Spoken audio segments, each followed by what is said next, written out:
Okay, so I'm back here. Can anybody hear me now? I feel like the Verizon commercial. Can you hear me now? Can you hear me now? Anybody, please. Is anybody out there? I feel alone. Oh, you guys can hear that. Figures. As I make a fool of myself. Awesome. All right, so yeah, so what this particular live stream is supposed to be, without minus the tough technical difficulties, is kind of a Q&A. I haven't done any digital painting in a while, and I'll be honest, I'm super excited about the new Avengers movie. Like, who isn't, right? But I'm very excited because I'll tell you the truth. Like, I saw this coming. This was, I think I had something to do with this. No, this was one of my absolute favorite series to collect when I was into comics as a kid. I used to collect Silver Surfer. Loved Thanos as a villain. I always thought he was the coolest villain. That's probably my two favorite villains are Thanos and Venom. And so when they started to do this, and I saw that they were presenting all the pieces to go towards this collective idea, I thought, man, this is going to be great. And they've done a fantastic job with these movies. I mean, I'm sure I'm not the only one that feels that way. So yeah, I got kind of inspired to digitally paint this, and I'm in the process of it. And I thought in the middle of it, I was like, maybe I should show some of this and allow you guys to do a Q&A where if you get any questions about how I paint. I think I'm a little bit unorthodox as far as painters go, but I don't know. We could talk about that if you got some questions. And I wanted to show you that I'm utilizing some reference there and kind of the differences that I do within my own work, so that it's not, I'm not copying verbatim. So that just kind of starts the premise of this. And you guys can obviously direct this live stream and say, okay, I have this question, that question. What would you do here? Yada, yada. So yeah. So let me know what you guys want to have answered in this, and I'll just start kind of picking at this and painting. Sorry again for that audio issue in the beginning. I haven't live streamed in a while, so sorry for that hiccup in the very beginning. So any questions to kick this off, or I'm just going to start painting and kind of explaining the process.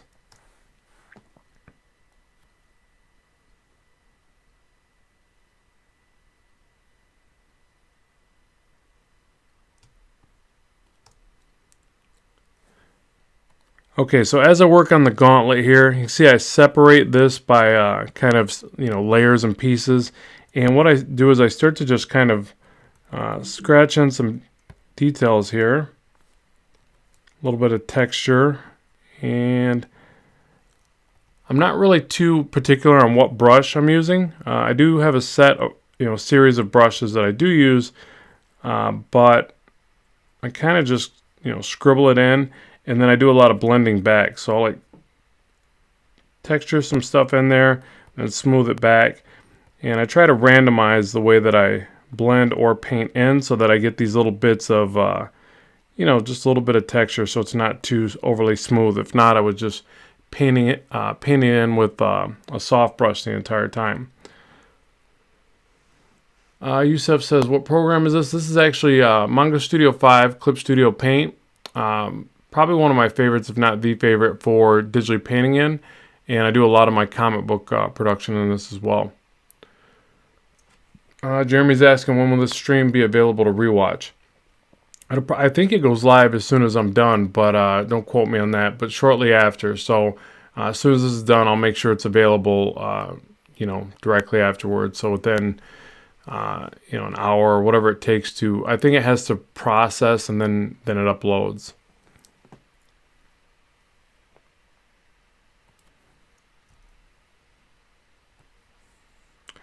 So yeah, so I really love studying like this and finding these really cool detailed 3D renders and kind of pulling knowledge from it is the way I look at it. So I love doing this. It's a fun way to create and learn immensely. I always feel like when I do these, I learn a ton.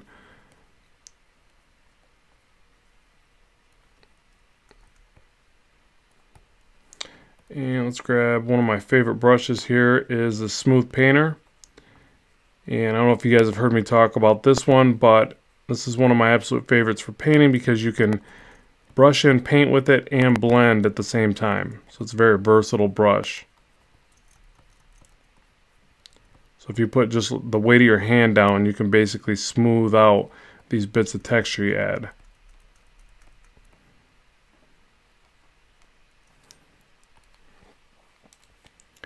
And let's grab the stronger brush, set the multiply, and I'm going to get in some of these little darker areas.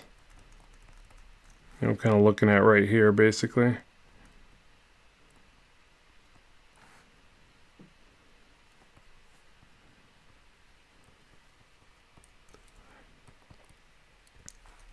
So you guys feel free to comment. Let me know, give me some directions, let me know what it is you'd like to know about this particular process. As well as what you're working on, what you like to do in this crazy digital art world. Love to hear it.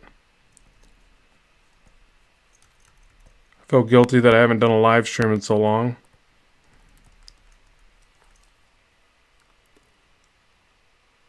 Let's see. Yusef says, do you remember me? I asked you to watch one of my videos and you left a comment. It was like a year ago. Yeah, Yusef, I mean, I'd have to look at it again, your channel, and it'd probably come rushing back to me. I get that a lot now with the size of the channel and people that ask me to view their work, so it's hard for me to remember everybody. But keep doing what you're doing, and I'll try to look at it when I'm done here today. Are you working on a graphic display? Yes, I'm working off of Cintiq today. And Jeremy says, are you going to be using gradient maps inside of Clip Studio Paint? I don't use them enough. They're highly versatile and powerful. I don't use them enough. No, I do a lot of my gradients with just a big soft brush, and I'll select a certain area and just kind of fade across. But you're right in saying that, mentioning using them, because they're very, very powerful, very versatile, great tools to use within your paint work.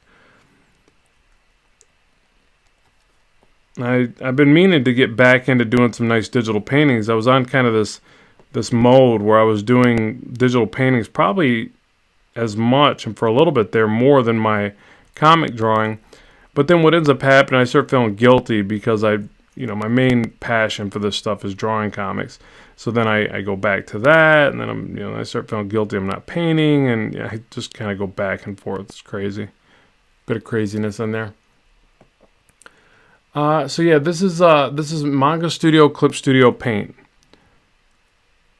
So very, it's weird that people have to ask. I always think that this thing is really, really well known, but apparently there's still a lot of people that aren't aware of it. It's just crazy. I wish they'd quit. It's probably because they changed the name. That probably doesn't help. But man, this program is just fantastic. And they recently released an app version for the iPad Pro, which I have to admit is actually pretty darn good.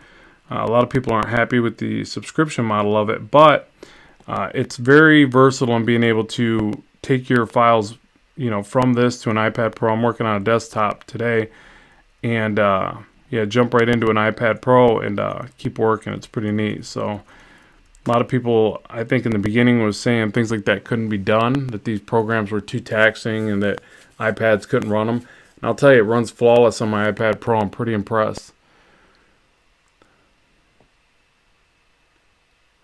Is the attack plan different for different programs? You're going to have to, Yusef, you're going to have to elaborate on that. What do you mean? The attack plan as far as like the process for digitally painting something, is it different from program to program? Is that what you're saying? Just elaborate on that a little bit for me if you don't mind. Let's grab the pencil tool and draw on some of the detail here.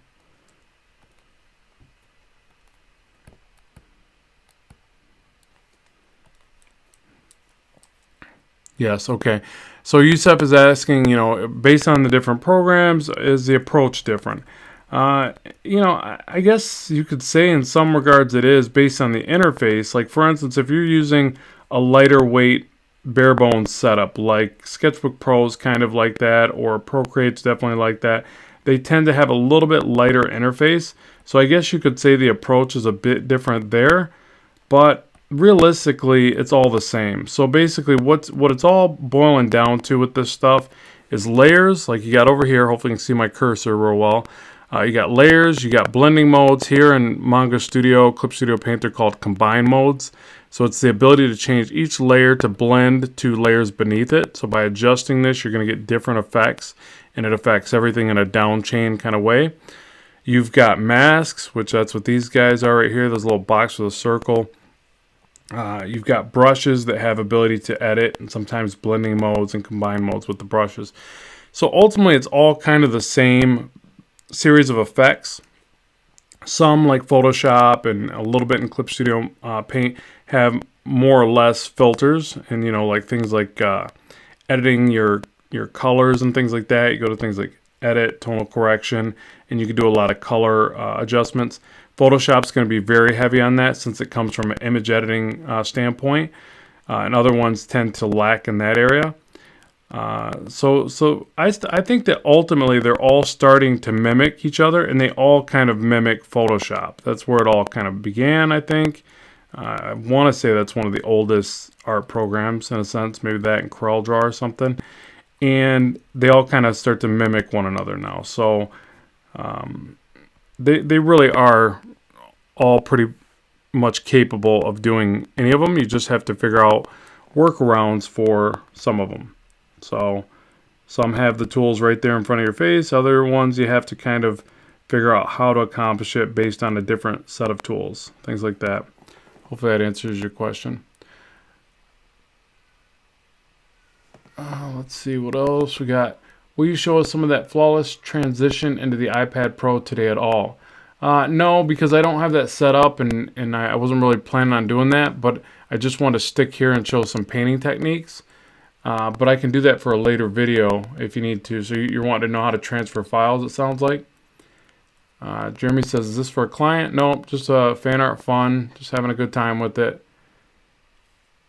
Julio says, do you teach drawing too? Do you have an online course? Yeah, I've got Udemy courses. I've got links in the description box below, and if you need access to them, I've got links on the descriptions of my videos for stuff like that. But yeah, I teach a variety of drawing courses now. I've got them on Skillshare, Udemy, all that jazz. That's actually what allows me to keep sharing free content here on YouTube. So I'm pretty excited about it, because at first I got to a point where I started to think I was going to have to quit doing this, because I was kind of making some money, but I wasn't able to say hey, I can make a living at this. I got a family, all that jazz, like we all do, I'm sure. But then I was able to start making course content through Udemy and Skillshare and my Gumroad, and yeah, it kind of took off, and so far so good. I'm able to, I don't have to worry so much. I can sit here and make free videos and just enjoy the process of connecting with other artists, which is pretty sweet.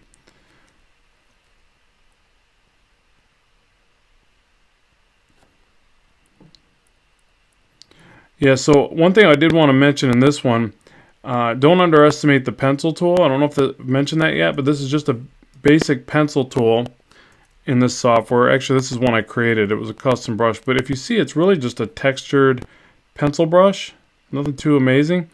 And I do a lot of painting with this. So like any brush, you can scale it down really tight, and you can do your detail work, and then you can bring it up real large and bump down the opacity right here, and you can use it for texture. So you could take this way down, you can bump it up and just lightly press against it, and then brush in some texture, dab it. You really want to use the brush in a lot of different ways. You don't want to just, I think a lot of people might just take a brush and go like this and go, oh, I'm not getting the effect I want, and they jump to another brush. We kind of talked about this the other day in comments about apps and programs. People are like, okay, you use so many different apps and programs, you must get just lost. And I'm like, yeah, in a way I kind of do, but there's pros and cons to that. One is, if you use different apps and programs, you're going to find these really neat features that just maybe that one has. But they were right in saying that, yeah, but you do kind of get I don't know if the word's convoluted, but you're spreading yourself so thin, you're never taking advantage of what one app or one program can do to full efficiency. And that's very true. If I didn't teach them here, I probably wouldn't do that. Keeman, forgive me if I'm saying that wrong. Keeman says, have you done any major projects lately, Rob? My latest project, besides my course on, I did a Procreate course, like how to use Procreate on Udemy and Skillshare and all that, was probably my Learn to Draw Action Heroes book that got printed and distributed by Impact Books. So that's available on Amazon, and still pretty excited about that. I got to get out there and start doing comic conventions and book signings. I don't think that it's taken off and broken any records or nothing like that, but it's really not expected to. It's my first published work since I've been out of the game quite a while. But I'm working on my Blackstone comic, trying to get that sucker book 2 wrapped up, and really trying to get back into that. But it's been this hard mix of like doing client work and then doing my courses and saying, okay, can I truly stop working in a sense in the commercial world and just do my own ideas? So I'm getting closer. I'm almost there, but I think it's me holding myself back, as strange as that sounds. All right, let me see here before I get too far behind. Is it really bad that I downloaded How to Render by Scott Robertson illegally? Yeah, I would say so. We didn't have enough money for it. Yeah, I get that, Steve, but I really wouldn't do that. Scott's a great guy, great teacher. I've got some of his work. I would really try to support these people that do this. I know that people get stuff pirated and this and that. I've seen my courses pirated and whatever. But you got to figure, if you're doing that, you're kind of hurting somebody that's really putting forth this effort to share their work and to, feed their family, do their thing. So I don't recommend it. I know that sometimes you don't have the means, but I think it's counterproductive. I really do. Like, these guys really try. I know it doesn't feel good when I see my stuff out there pirated and whatever, and so I wouldn't recommend it. Scott's a great guy. He does some really nice work. I wouldn't want to see him get discouraged if he started realizing that was going on and just threw his hands up and said, I'm going to go get a real job. No, it probably wouldn't happen, but you want to support the people that are doing this stuff. I think, me personally, I learn from other artists and I try to support them any way I can. Thank you, New to Manga Studio, and using the iPad Pro, figuring it out. This is by Block Equals 4. And making the transition from Procreate. I haven't found a ton of useful information so far. Yeah, it's going to take a little bit. Procreate, you do have to figure out some workarounds, but it is just an amazing app. Believe me, I don't get paid by anybody to say that. Like, I always feel like when I utter this stuff that someone's going to be like, yeah, you're just a digital artist and, you're getting a kickback. I don't even know the guys over at Procreate. All I can say is that it is really a cool app. Like, it's almost gotten to the point where I have to force myself to come over and work on my my Cintiq here, which is a pretty awesome setup. I'm pretty fortunate to have it. But Procreate and the portability and just the ease of use of that app is just awesome. I've just really become pretty hooked on it. So I think it's a pretty great device. I think over time you're going to really figure that out. Or the app and the iPad Pro I think is amazing. I can only imagine once they start making more and more revisions. You got to figure it's pretty new in the realm of what they were doing with it. And Apple's just known for knocking it out of the ballpark time and time again, I think anyway. So, yeah, I'm pretty sure that in the near future, these things are just going to I see them just taking over, but we'll see. That's me speculating on the future, as I like to do. Let's see, good stuff. Not the same. You sometimes cover. Oh yeah, I'm always trying to mix it up. Block Equals 4. I don't want to get stuck on just doing one thing. I don't want to be a one-trick pony, I think is the metaphor adage. I don't know what that is, but yeah. So I try to mix it up, try to do different things. It keeps me excited about what I'm doing, and I don't get bored and complacent. So. It seems to work on the channel here, so that's what I try to do. Let's see, I think I missed some of these comments. Or wait, maybe not. Wonderful, no. Thanks, Keeman. I used to work, Yusef says, I used to work on a Note 4, but it broke, so I can't fix it, so I don't upload any good content. So I'm saving up for a can't say that, Huion? I think it's Huion, right? Or maybe not. Huion graphic tablet. What do you think about them? I get that asked a lot, and unfortunately, I don't I don't no, I don't use that a lot. So it's hard for me to give you my honest opinion on that. Um, so I wish I could help there, but until I review one of them, I don't want to say it's a great tablet. All I can say is that a lot of people have mentioned that it's a pretty comparable product to stuff like this. So I would say it's got to be good. Just read your reviews. You can generally tell by the reviews on things like Amazon which people are just fluffing it, which people are just swearing by it, and then watch the YouTube videos where people are using it. That's how I go out and research anything before I buy it. That's how I did it with the Cintiq, with the iPad Pro. I wanted to see other artists actually using it, and when they started using it and saying, wow, this thing really works, and then I'd look at their art style. If their art style was comparable to the stuff I was trying to produce, then I was like, all right, this is a deal, because if they can do the detailed work that I'm trying to do, or what I think I'm trying to do, or whatever, then that means I can do it maybe. So I'm very visual in that way. So I try to find people that are doing a similar thing, and I will maybe use the same tools they use, apps they use, programs, whatever. So yeah, do your due diligence, I guess, would be the short way to answer that. Oh, Rogue Ninja, all this guy does is talk. Yeah, sorry. Sorry, Rogue Ninja. I will karate chop you into next week. No, I'm sorry. I'm trying to answer back all these questions. So maybe I shouldn't read the questions and I should just paint and not talk. My bad. Goodness. No, I'm not going to say anything. You just made me insecure. I'm going to go silent, everybody. Hush. All right, how about this? You guys asked me some questions that just pertain to the, yeah, Tyga says, karate chop.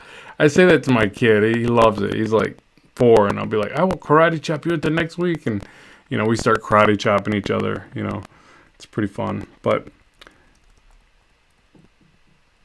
I can just hear people now, oh, you abuse your kid? You karate chop your 4-year-old? It's not a real karate chop. It's a light, animated, fun karate chop. Just really light. He hits me harder than I hit him, so he's abusing me, if that's what you're thinking. All right. Anyways, so I'm trying to pick and paint.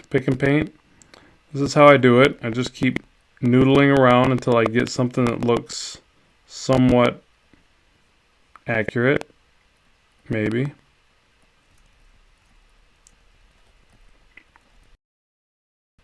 But this brush is pretty cool because, like I said, you can put down some paint.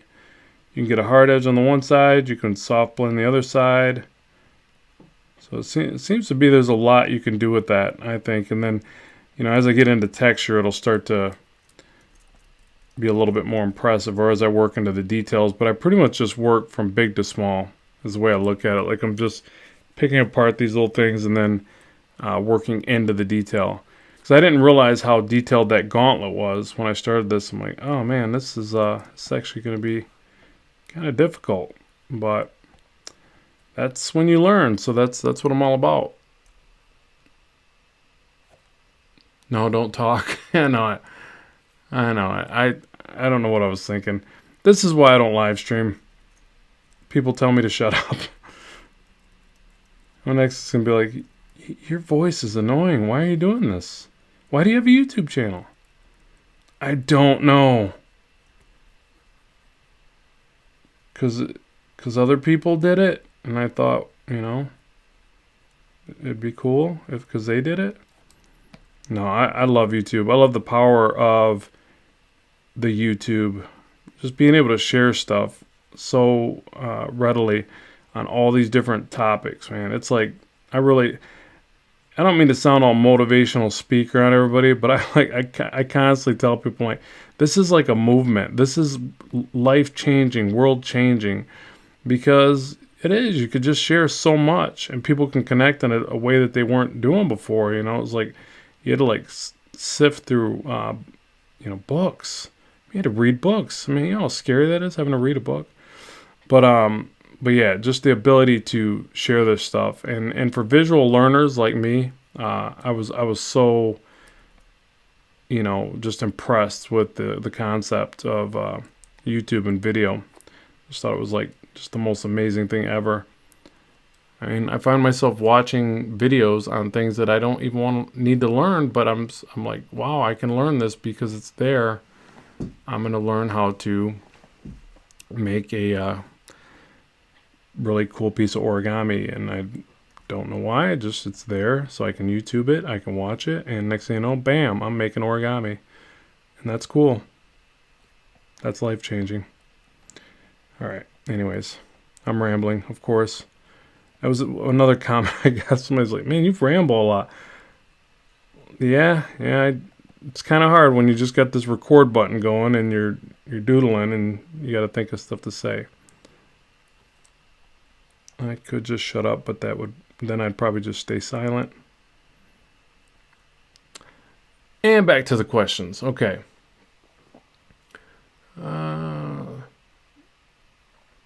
Keep talking, Rob, into my ears softly and gently. Thank you. Thank you for that, Jordan.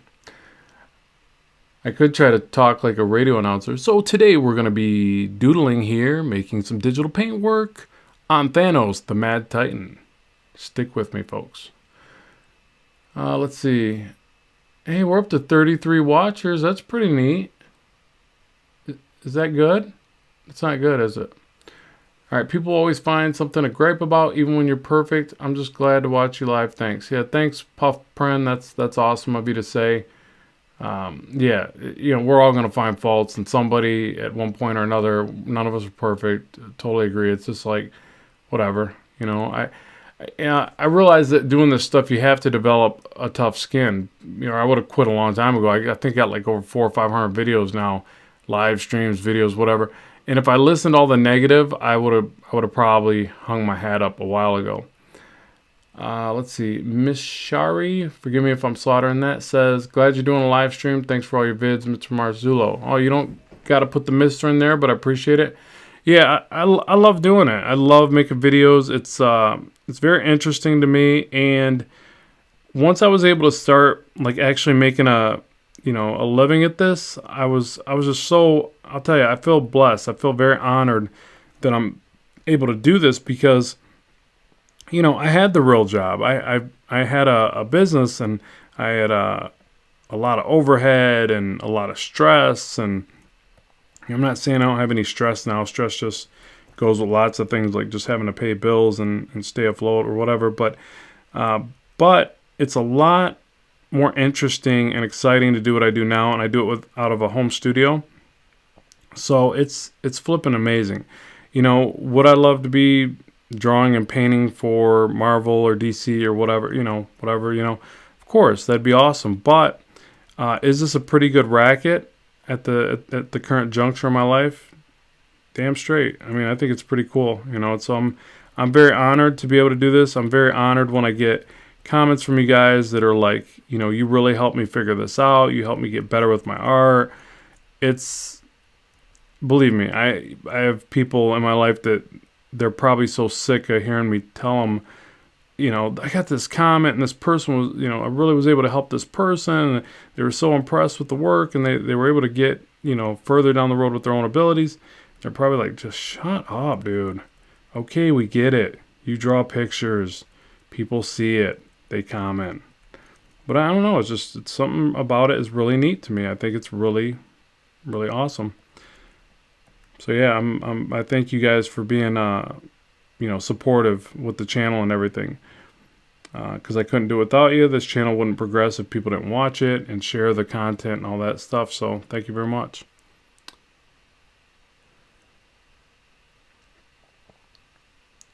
Oh, Joe, I appreciate it. Joe Pineapple saying your Udemy stuff has been awesome. I really appreciate that. Yeah, Udemy has been a life-changing thing for me. It's been fantastic. When I first got into it, people were knocking Udemy, and they're like, "Yeah, is that really real?" And people don't make any money, and that's all a scam. No, Udemy and the people that are involved in Udemy that I've been able to meet and deal with, other instructors, fantastic people, very ethical company. Don't listen to all that negative stuff you see online. It's so weird. I found so much bad fluff about it. and it's been amazing. They're a really great company that cares about their instructors and their students, so I'm happy to be with them. Jordan says, what age did you start drawing, Rob, and what was your art progression like? Let's see. I started drawing, Jordan, when I was probably... Well, I've drawn ever since I can remember. Let me start by saying that. But then I started drawing heavily when I was 15. I had moved to Michigan from Rhode Island, and I was a new kid on the corner, a new kid on the block. No, just kidding. Sorry, that sounds funny. And I didn't know anybody, so I found a local comic shop that was right up the road. I started picking up comics. I was real impressed with Todd McFarlane's run on Spider-Man. It just got a reboot, and he was doing Spider-Man #1. I started looking at that, and I was like, "Whoa, this is amazing!" And I started trying to emulate his work. Then I started to I started collecting Silver Surfer. I liked Starlin's work, Ron Lim was the artist, right? I started emulating his work, and I think almost immediately I was like, I want to be a comic artist. I didn't know how I'd get there or if I'd ever be able to do it. I just, when you're a kid, you're like, I want to be a firefighter. I was like, I want to be a comic artist. And I started drawing away, and I got published at 18. I got nationally published at 20 or something. The book got picked up by Diamond. It was Arrow and Assault Comics. And, I wish I would have stuck with it really truly, but what I did is I kept drawing comics. I kept going to shows for a while, but I started doing my own sign business, graphic business, and I kind of deviated for a while. And I really wish I wouldn't have, but whatever. Everything happens for a reason kind of thing.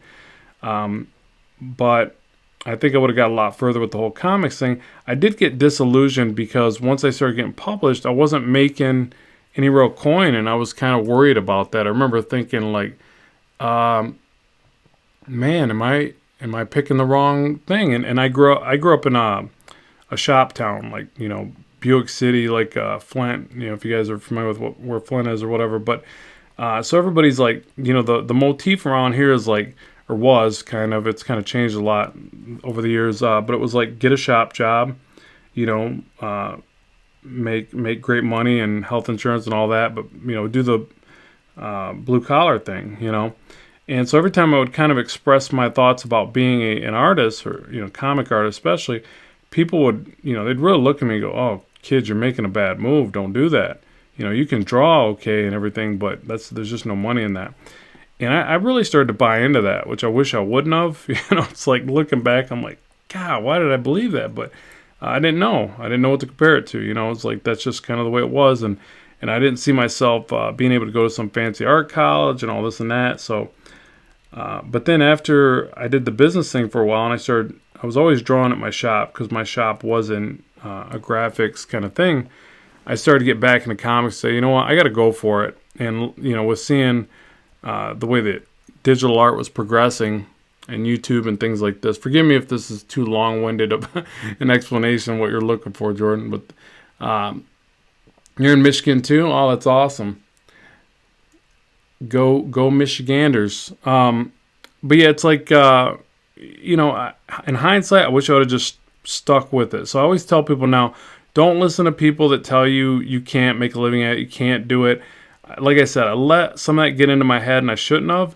I had a great time running my business. It was mildly successful in a lot of ways, but then I started realizing I don't want to be a businessman. I had employees, I had overhead, I had multiple vehicles, and we had big printers doing graphics. It was pretty cool in a lot of ways, but I'll tell you, I just wanted to be an artist. I just wanted to make pictures and create art. So I was using my business to do that, but I had to be a businessman. I think looking back, I was kind of this. I shouldn't have been a businessman. I should have just been an artist that maybe conducted business. I take care of my own business now, but it's just me. I don't deal with employees and liability insurance, all the things I had going on. So yeah. So nowadays, I think it's a very great time to be an artist. I think it's a fantastic time to be an artist. So like this whole YouTube thing, it was like being able to just share content and connect with an audience. Back when I first started my shop, that wasn't even around. It was just like, and then the more and more that started to become prevalent and, you know, widespread, I started realizing, like, this is an amazing opportunity. Like, you put it this way, you next generation of artists, I don't know your age, and I don't know the age of most people watching or whatever like that. You guys are totally empowered. You guys have so many options here. You're on the forefront of what I consider a movement, but a big change in the way that artists were kind of perceived. You know, in my age of growing up, artists were perceived as struggling. You know, granted, there's some successful artists. There always is. There's always successful people in anything, any profession. But they were perceived as being like, you know, you're going to struggle. You know, you do that, you're probably not going to make it. And there was all this negativity surrounding it. And so much so that where it was affecting people in the way that they believed that they could, you know, ascertain the American dream or success. Nowadays, there's so many options for artists. It's insane. It's really amazing. So don't let any of that fear factor thinking jump into your mind, because you've got tons and tons of potential to get your stuff out there. I've been wanting to do a video about it called Goodbye to the Gatekeepers is what I wanted to call it. I was still trying to nail down the concept. But there used to be a lot of like gatekeepers in the way of people being successful. And they're still there, but they're not as prevalent. They don't have the same authority anymore because people have the ability to share their work so freely on things like YouTube, Instagram, Twitter, whatever. It can get out there to the world. So these gatekeepers that before you had to like earn their respect and, you know, get them to represent you. Things like agents and people that, you know, represented big companies. They had to let you in the door kind of thing.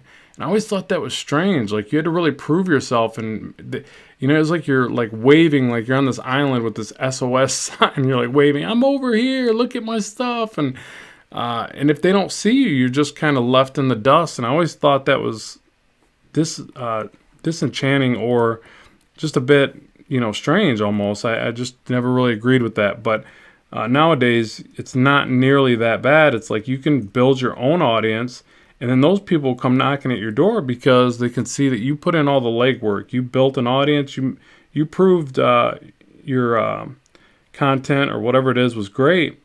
And then you can, they'll ask you to do the work for them. You won't have to knock at their door. They'll knock at yours. Like, I had that happen with that book.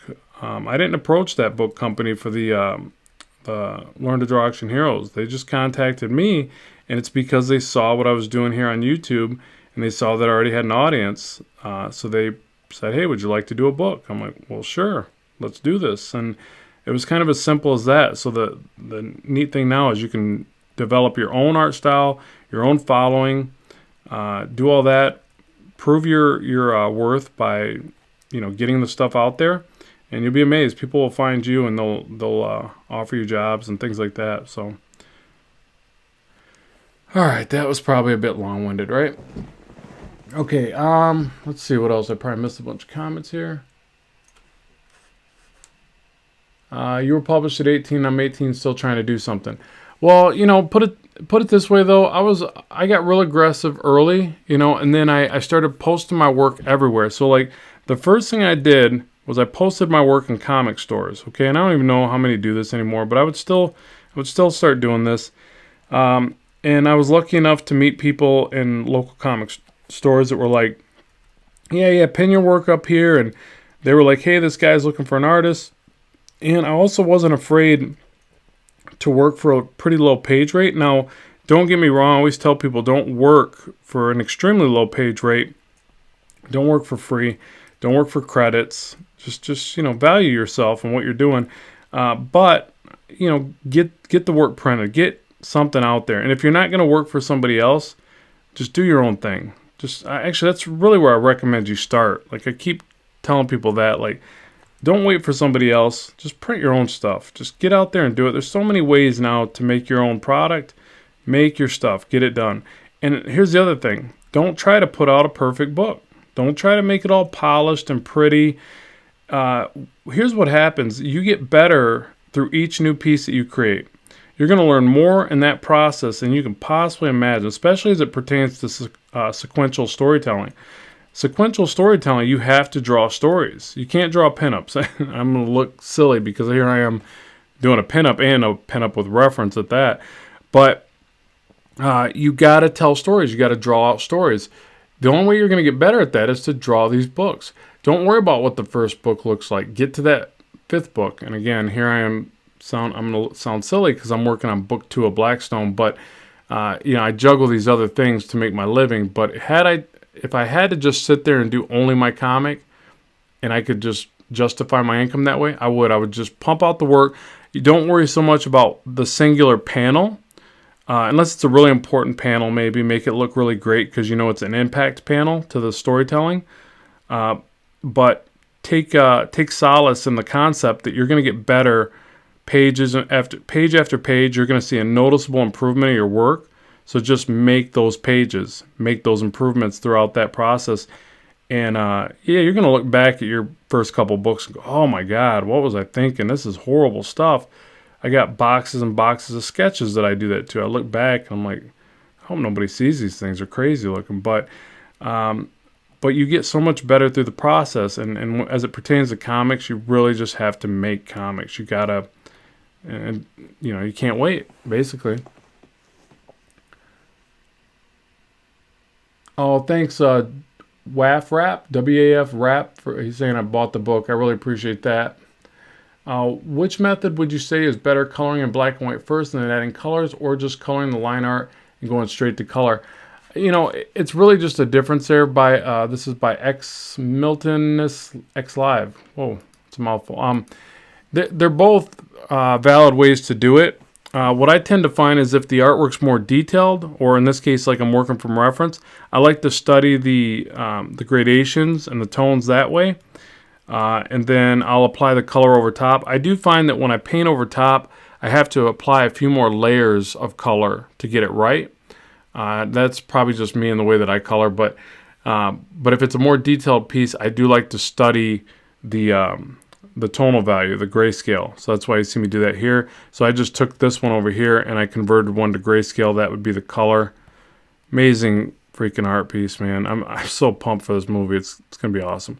But yeah, so that's why you see me do it here. I do like studying the gray tones as well, because if you don't convert your work to gray, it's funny, like you'll totally miss the value of, like, say, the certain colors. So for instance, if I was to overlay a layer, set it to let's see, this one doesn't actually have color, does it? I always miss that on this one. Let's just go to overlay. Well, overlay is going to be more saturated. But then say you take, what color is it? Purple, which I think in the movie they're making them less of that purple, but which I kind of like the purple. But let's say the purple here. You have to play around with this. You got to test it and then see what you come up with. But the neat thing is that you start to realize, like let me just blob in this whole area. You start to realize that if you don't have enough of this gray in place, this medium gray kind of, that it won't look nearly the right tone. So that's kind of like why I like to study the grayscale, because you realize how different your perception of a color is converted to a grayscale. You can see it's a bit dark there, but then I can play with the opacity. I tend to use a few layers to get it just the way that I want. Kind of like that soft light just to start, and then I'll punch it back up. But yeah, so that's how I do it. I think it works a little bit better, because what happens if you just start painting with the color, I think you got to have either a different perspective on it, or you just got to be a little bit more advanced artist. Maybe not. Maybe it's just the way that you're taught. But this is the way that I tend to do it for most of my paint work. But for an animated style, I actually go right to color. Let's see. Yeah, getting a fan base is not that easy. Yeah, I don't know what happened. I must have got really lucky, because it's, but I put out a lot of YouTube videos. So I shouldn't say luck, because I worked really hard to get a fan base going. But I do admit that it's not that easy. I've seen a lot of people struggle with it, and I think I've been somewhat fortunate in that regard. But I did put out a lot of content. So I guess I don't want to call it luck. I just want to call it, hard work. But I do believe that if you focus on answering people's questions, that you're going to do a lot better. You're going to get a lot further, a lot quicker. So, everybody goes to YouTube for mainly how-to videos, right? So if you're sitting there answering questions, then it stands to reason that you're going to do a little bit better building an audience on YouTube, explaining the how-tos and things like that. That's just my own personal take on it, but I see a lot of people, they'll get on YouTube and they'll just do their own thing. Or, for instance, I'll see these videos. They got these really nice videos, and then they don't talk in them. And it's like, well, that's, you're kind of hindering yourself that way because people want to interact with you. They want to, know your thoughts, And then I'll see people that they'll do things, but then they'll just do what they want to do, and they won't answer back. You'll never see them firing back in the comments section. And I think that's a mistake as well. I think that you got to take time to respond to people, or you're probably not going to build an audience because they got questions. I don't know. So I think it's a lot of hard work that people, they underestimate. Or they'll make one video and then 6 months later they'll make another video. That's just not going to work. Not on YouTube, not as competitive as this market can be.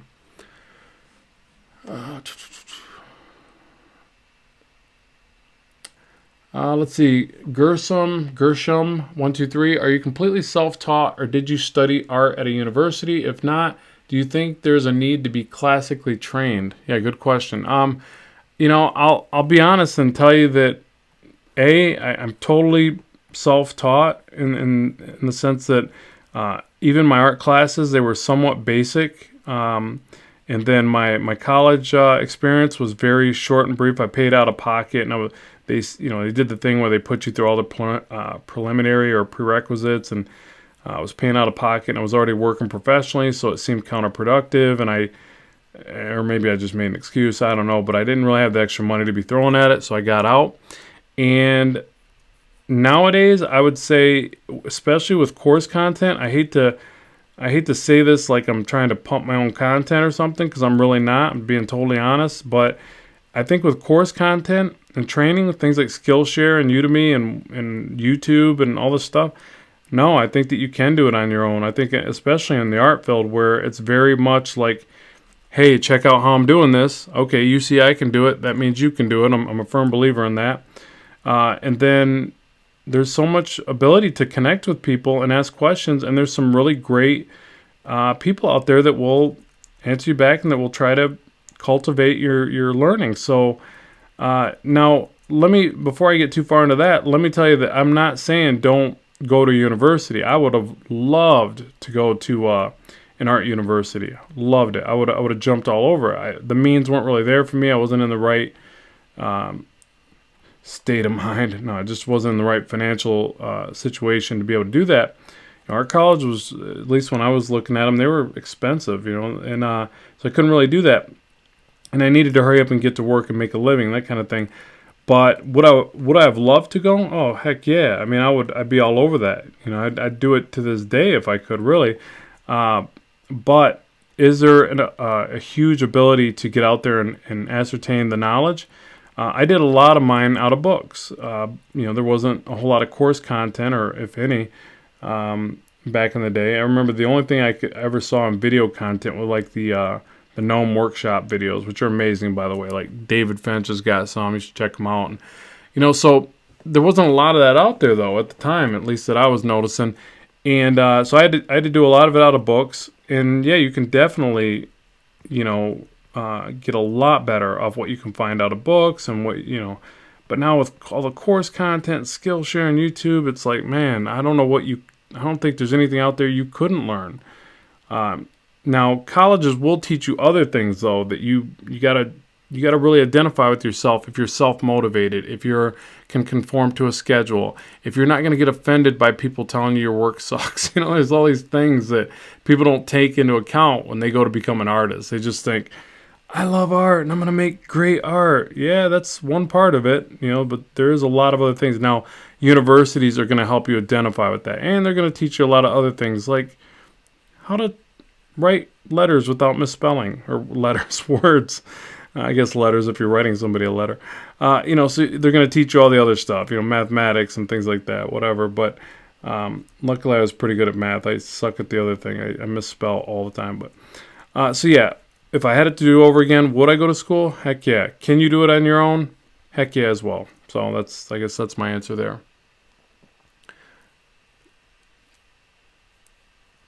You guys teaching like art school, but more. I wasted my money and time there. Thank you is not enough to you. Okay, I think a kill. I think you're saying that it's good to learn off course content. I don't know what you're saying there. I think he's saying thank you is not enough to you, but I appreciate that if you're thanking me or whatever. But yeah, there's so much content online. It's just really readily available. You just got to reach out and take it, and it's how you can consume it and utilize it within your own life and workflow. That's a big part. I mean, not everybody is going to process it properly, and I think that's why people like what I do here so much. A lot of times, my comments aren't so much like, "Man, your work's amazing," you're so much better of an artist. It's not stuff like that. It's like, wow, you explained it in a way I could understand it. Thank you. And it's like, that's the part that really relates and equivalates, because a lot of times people are just like, they're dealing with people. Put it this way. I remember dealing with, I'm not going to yell out names. I don't want to blast anybody negatively, but I had an instructor or whatever at my college, and he talked so over everybody's head. And it was just like, come on, really? And this was a pretty basic design class. And I remember thinking, you're doing it wrong, man. It's like, get down to their level. Just talk to them like people. He's like trying to be all like tech savvy and overly wordy, and I don't know. It didn't relate well to me. Not saying it didn't relate well to a lot of other people, but I didn't think that was really the right approach. So I think that's where, at least when you go out and you find people on YouTube, Udemy, Skillshare, whatever you're looking at, you're able to like find people that just make sense to you, like almost like a personality thing. You're just like, wow, I get this person. I can understand where they're coming from. They make sense. That's a big part of the learning factor, I believe. So I think that's where video is so powerful, because you can get that part across. You can really identify with people and see if that's the right instructor for you.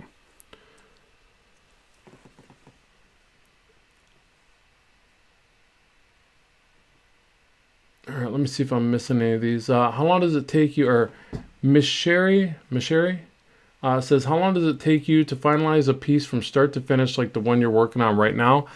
There's no set time. A piece like this, generally, I guess, would be about 8 to 10 hours. It depends on when I'm going in, like if I want a very detailed piece of artwork, or if I'm not too worried about it and I'm just kind of doodling around and sketching around.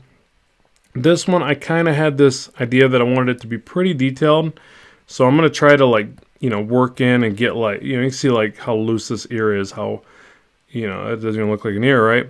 But by the time I get it done, I want it to look as impressive or somewhere around about into this realm of detail. So, going in with that kind of concept, yeah, I could see myself maybe getting to like 14 hours on this. If it goes much into that realm, I start to kind of figure out ways to tighten it up in areas that need to be tightened, and maybe blur other areas out, just because it is just fan art fun. I'm not getting paid to do this, and I'm just doing it because I was inspired to do it and I want to do it. So a lot of times that's a role that's played in it as well, if it's paid work. And but ultimately I think that you have to do these pieces somewhere in the idea of a day's worth of work.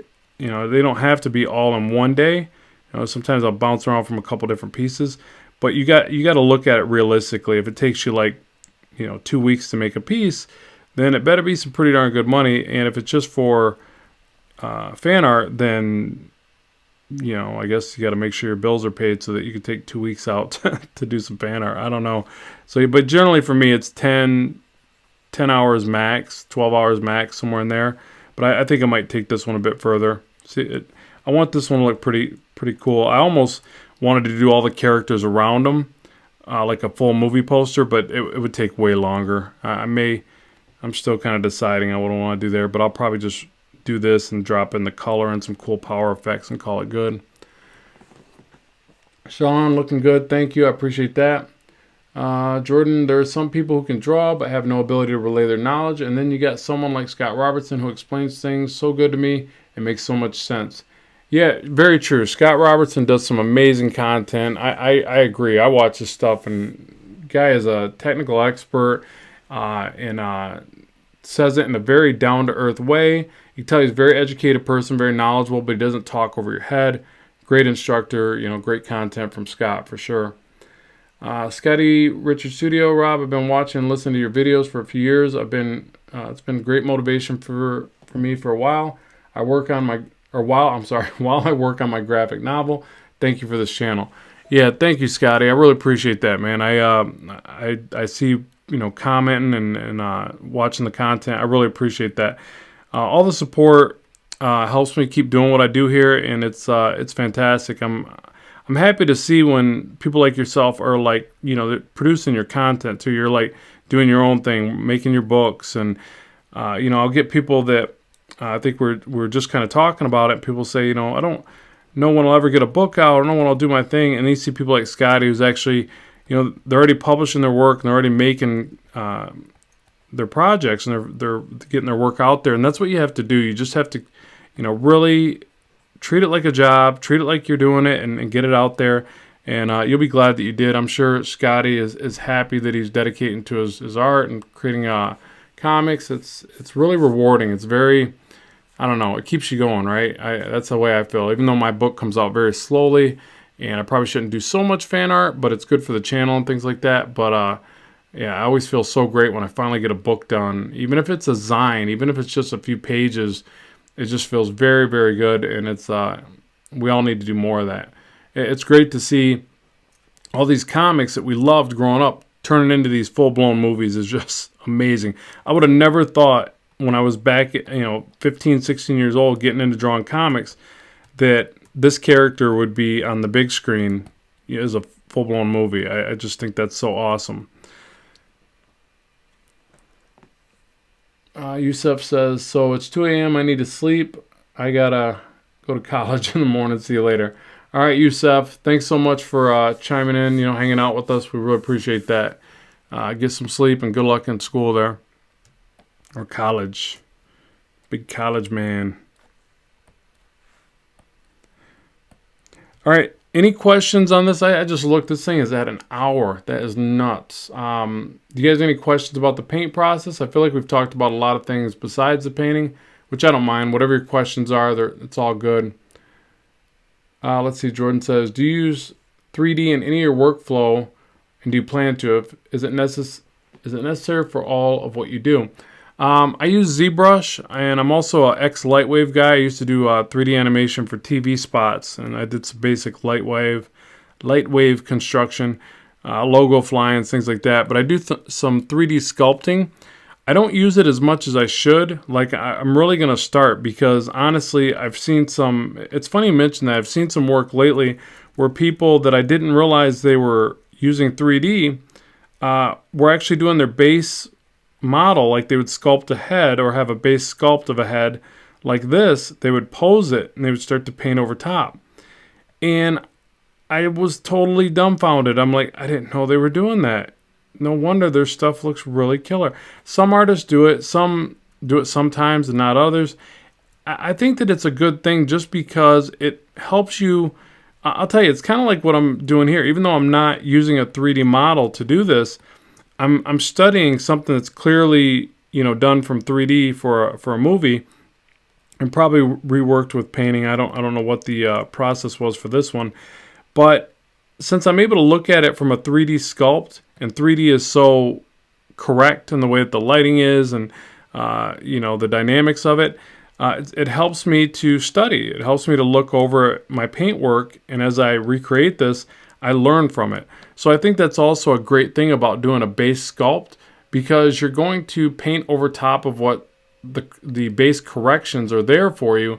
And not saying you can't deviate and still mess it up, you can, but you got a lot of the right things already going on for you. But it does introduce another dynamic. You got to be able to sculpt in 3D and be proficient in 3D design, which can be tricky. That's why I'm a big fan of ZBrush. I don't have a lot of time logged in with ZBrush, but I've already been able to sculpt some pretty decent stuff. So I need to get back on it, because I think that with probably another year of solid effort with it or whatever, I could probably do some pretty dynamic sculpting, which I can do some really neat paint work over top. So it's pretty cool that you mentioned that. Mason Chen says, is the illustration fan art industry too saturated for someone who aspires to one day make a living doing it? I wouldn't say so at all. I mean, I would never think about it like that because, yes, is it saturated? Damn straight it is. I mean, there's a lot of things that are saturated, and sometimes competition is a good thing. The reason it's saturated is because it's good to get into in a sense. It is going to force you to be more competitive, but that's a good thing as well. You should want to compete. You should want to bring out the best in yourself by trying to be the best that you can, not that you're trying to be better than everybody else that's out there, because the neat thing about art is that it's style. There's a lot of it's the style, and people are going to love your style and the way that you see things, and they're going to relate to that just as well. So you don't need to really beat everybody else at art or something. You just need to be the best version of yourself and get your style out there and your message. It's very much a way that you're relaying your message out there to people, and people will identify with that and they'll love it, and some will hate it, whatever. You can't worry about that. And you just get it out there. So yeah, it's saturated, but I never think that there's not I think it's probably the most opportune time to be any type of artist. Fan art, portraiture, caricature, all that stuff. It's a great time to be an artist. I think it's an amazing time to be an artist just because of all the digital tools that are out there. I don't mean that you have to do digital art. I prefer it, but I think it's just great to be able to share your work all across the globe in ways that before were pretty difficult to do. So in that regard, I always tell people it's never been a better time to be an artist, in my opinion. And yeah, is it highly saturated and there's tons of people doing it? Yeah. But you also want to think about what could you do a little bit differently? Your style alone is going to do that for you, but there's also ways to just really kind of analyze it from a marketing standpoint and say, okay, what can I do that makes my stuff just a little bit different? What kind of spin can I put on it and make it stand out from the crowd? So art's kind of great in that way. And there's enough people on the planet, and you got to remember, it's a low percentage of people that can draw really well. People always forget about that. I think that people get good at drawing or decent at drawing, and they think that everybody's better than them. Everybody's a great artist. No, the fact is very, very, very, very few people can draw well. That's kind of the problem with the internet too. You see so many people producing great art, you think everybody's a great artist. No, it's just you can easily access these people, and they're spread all across the freaking globe. In reality, think about how many people you know that are good artists. You start to realize that you're probably one of the better artists you know, right? I mean, if that's the case, and you only know maybe one or two people that are as good as you or better, you're probably in a pretty good position to be an artist. I mean, I don't know anybody better than me. No, I'm just kidding. I know lots of people better than me, but that's because I work with other professional artists. And again, you don't worry too much about that because they have different styles. It's not they're better. It's not that you're better. You're just a different, stylized artist than they are. So that you're really playing on your own field, not so much battling everybody else.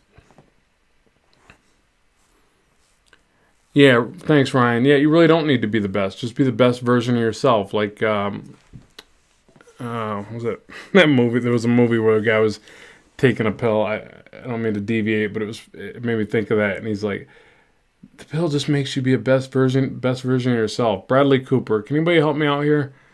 Let's see. Okay, Mr. Sanson. Yes, okay, but how do you start when you never sell anything? Okay, so that's a whole nother ball game, but I'll try to answer that real quickly. You don't want to worry about trying to initially sell things. You don't want to think about it like selling something makes you a better artist, makes you a professional. That can hold you back. That can be you're attaching a negative kind of feeling to the work and anxiety to the work. What I would first do is not think about it in terms of how do I sell stuff so that I can be a professional, as much as like how do I just study and make my stuff more appealing so it does sell. Just work really hard at improving your skill set. Attack your flaws.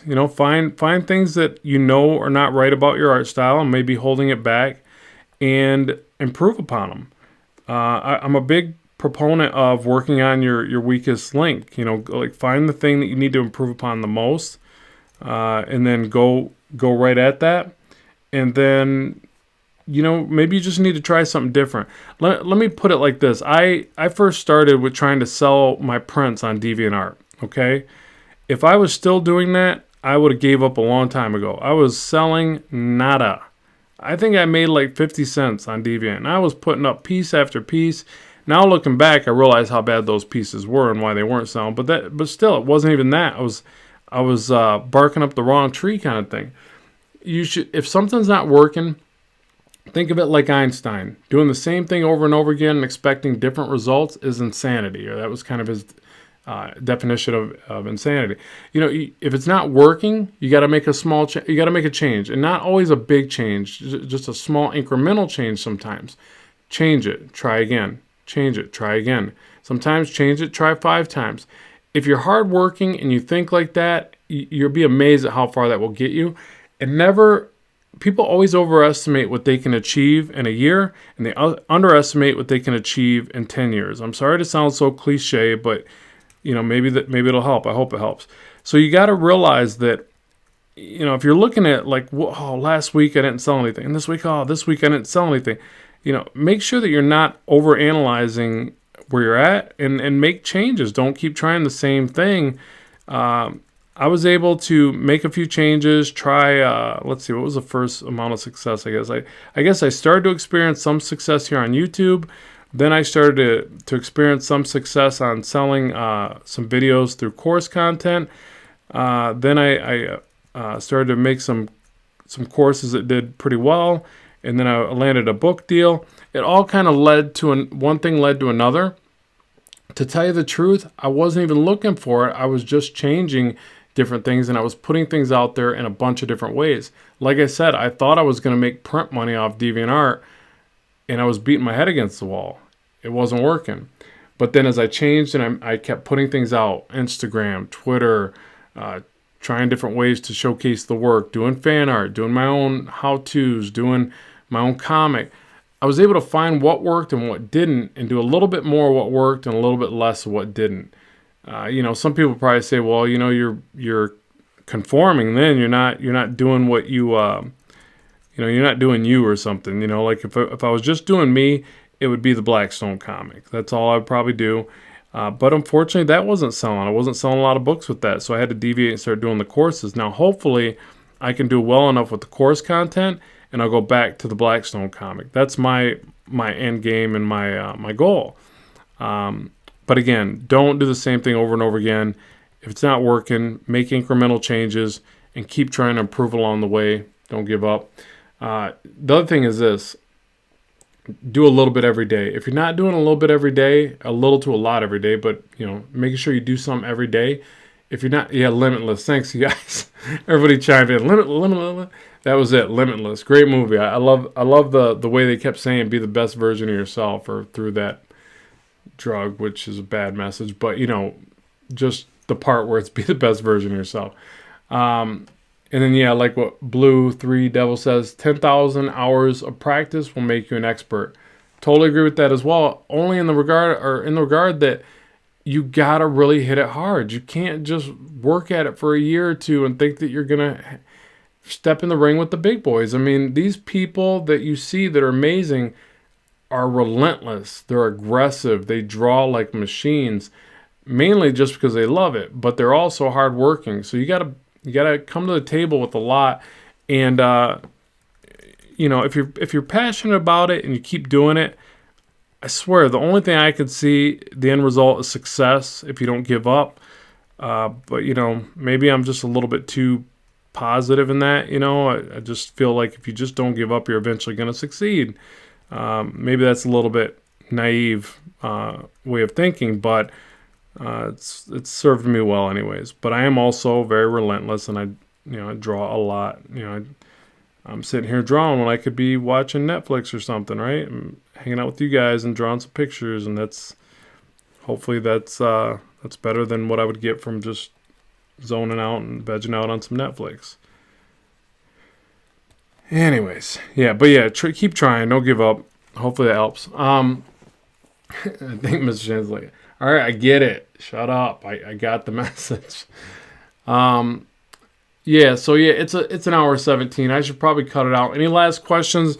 Hopefully you've seen some of the process here, and this is giving you some ideas. Even though I didn't get too far into the painting, I really just keep picking at it, and then after I get enough of the paint work in place, I'll start grabbing areas and maneuvering them around. That's also why I work in layers like this.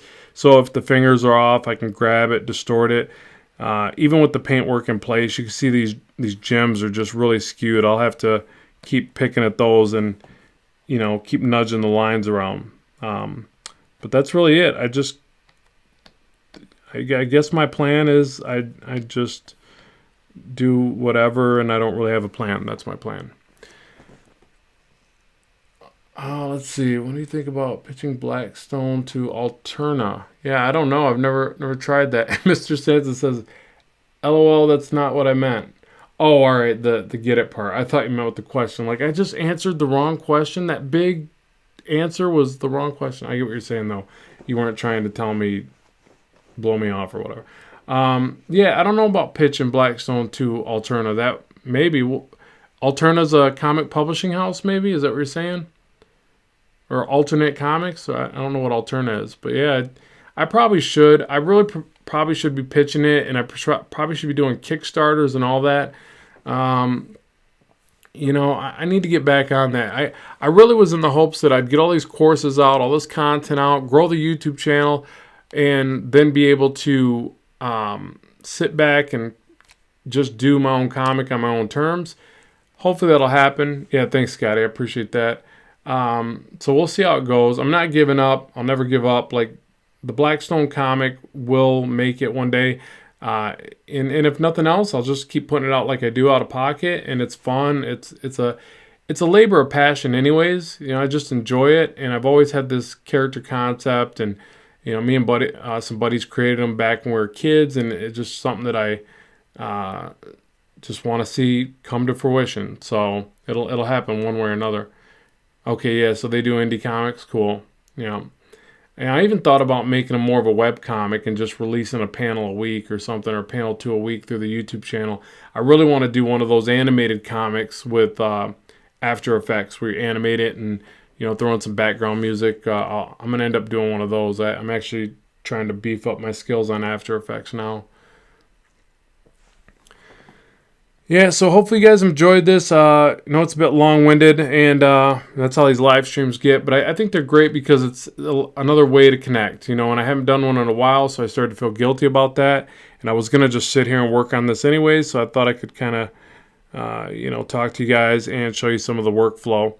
But super excited for this movie. I think it's going to be amazing, and yeah, so I appreciate everybody tuning in and watching today. As always, keep drawing, keep having fun, and I will talk to you soon.